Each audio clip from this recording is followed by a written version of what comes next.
Alhamdulillah, salatu wassalamu ala rasulillah. La hawla wa la quwwata illa billah. Ada pertanyaan?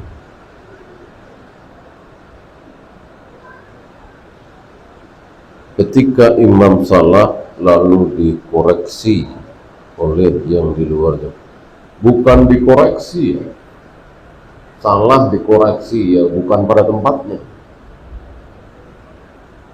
Misalnya mestinya dibaca idhar malah ikhfa, kan salah, lalu dikoreksi begitu. Mestinya panjang dipendekin, dikoreksi gitu ya, nggak bisa lah, bukan pada tempatnya. Bukan dikoreksi, diingatkan. Lupa kan sering ya, imam lupa berhenti sebentar, diingatkan, bukan dikoreksi. Ya siapapun. Nah, jika sudah ada yang mengingatkan, maka yang lain dia cukup satu orang. Kalau banyak yang mengingatkan malah bingung nanti imamnya. Satu aja yang dekat dengan imam. Maka kata Nabi, liyalini ulil nuha, hendaklah tepat di belakangku ulil nuha. Yang dimaksud yang banyak hafalannya.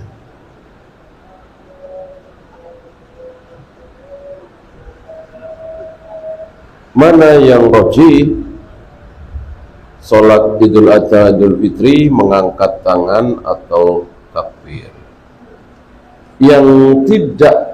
Yang mengangkat tangan harus bawa dalil. Yang tidak mengangkat tangan yang nggak harus bawa dalil. Justru karena nggak ada dalil gitu. Maka kita tinggal tunggu saja, mana dalil, ada nih, nah kita angkat tangan. Selagi kita tidak tahu ada dalilnya, ya jangan angkat tangan dulu. Yang angkat tangan kan yang beramal, yang tidak angkat tangan yang tidak beramal. Kan yang dituntut dalil yang beramal, yang tidak beramal tidak dituntut dalil. Ya. Anda membid'ahkan muludan, mana dalil? Ya tentu kebalik pertanyaan. Anda membid'ahkan sholawat nariyah, mana dalil? Kebalik. Justru yang sering mengucapkan sholawat nariyah, mana dalil? Nabi mengajarkan sholawat nariyah mana? Jangan dibalik.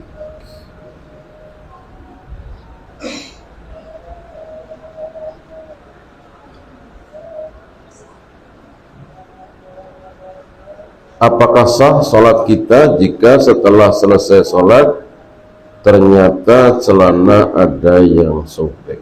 Sah insya Allah. Tentang hal ini udah selesai ya. Bahkan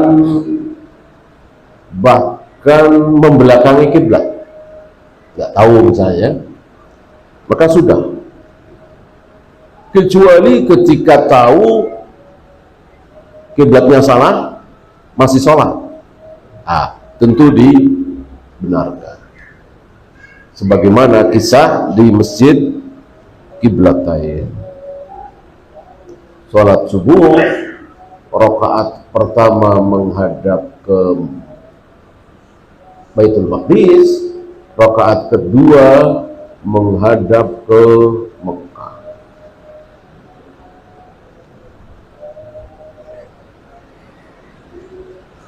Saya dari kecil disekolahkan dan dibiayai oleh paman. Sekarang paman minta ganti rugi. Ya tentu bukan ganti rugi ya. Sebelum diminta, misalnya antum berkeluasan rezeki, gaji besar, ya sebelum diminta ganti rugi ya. Kan sebaik-baik orang adalah yang tahu berterima kasih. Tentu terima kasih sekali. dibiayai, dididik, di ini, di itu, disekolahkan, maka sebelum diminta kasih, ya mungkin menyisihkan 20%, 30% dari gaji antum untuk paman. Ketika ini dilakukan, insya Allah paman nggak minta lagi kan? Mungkin karena tidak dikasih apa-apa, tidak bersyukur kepada Allah. Tidak mungkin bisa bersyukur kepada Allah kalau dia tidak bersyukur, tidak terima kasih kepada manusia. Ibadah apa saja yang sesuai perintah Nabi di 10 hari awal Dzulhijjah? Apa saja? Baca Al-Quran, zikir, wirid, sedekah, sholat. Puncaknya mengalirkan darah hewan kurban kita. Bolehkah meniatkan 2 niat dalam satu amalan sunnah? Jangan. Satu saja. Innamal a'malu binniyat. Amal tergantung niat. Satu amal, satu niat, satu niat, satu amal. Bahkan saya masih ingat Syekh Musa Nasar rahimahullah itu sampai masalah mandi. Misalnya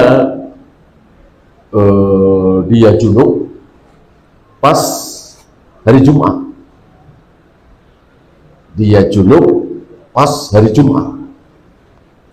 Apakah cukup mandi sekali?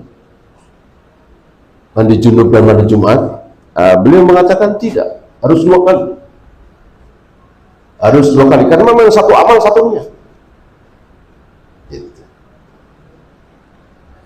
Ya mandi 2 kali, nggak usah pakai baju dulu, nanti dilepas lagi, ya tentu tidak seperti itu. Ya. Mandi 2 kali ya mengguyur, antum tahu kan mandi mengguyur? Untuk berniat menghilangkan janabah, setelah itu mengguyur lagi kepala dengan niat mandi Jumat. Itu mandi. Apalagi sholat, saum. Ya. Misalnya nanti puasa Arafah hari Kamis, ya niatkan puasa Arafah. Jangan niatkan puasa Kamis. Karena jauh lebih besar puasa Arafah daripada puasa Kamis. Bolehkah menjual kulit kambing korban dan disedekahkan? Maksudnya uangnya ya. Yang menjual siapa? Yang berkorban? Tidak boleh. Seluruh apa yang ada di hewan kita itu, bahkan di zaman Nabi itu kalau mengorbankan unta, biasa dinaiki, ada pelananya, itu pelananya juga dikorbankan, diberikan kepada fakir miskin. Bahkan ada riwayat, man ba'a jilda udhiyatin fala udhiyata lahu. Barang siapa yang menjual kulit hewan kurbannya, kulit kambing, kulit sapi, kulit unta, kok dijual tentu oleh si yang kurban ya, maka tidak ada udhiyah baginya, tidak ada pahala kurban baginya. Semuanya berikan kepada fakir miskin. Nah kalau fakir miskin yang jual, boleh apa tidak? Ya boleh. Jangankan kulitnya, dagingnya. Dia dapat daging dari masjid 2 kilo misalnya, dia nggak doyan kambing, dia jual, ya nggak masalah. Sudah milik mutlak dia, milik penuh. Yang tidak boleh yang kurban. Panitia wakil dari yang kurban.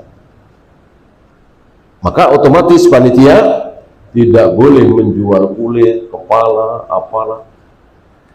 Walaupun untuk kas masjid, untuk fakir miskin, tidak boleh. Wallahu a'lam. Iya, kita akhiri. Subhanallah wa bihamdika, asyhadu an la ilaha illa anta, astaghfiruka wa atubu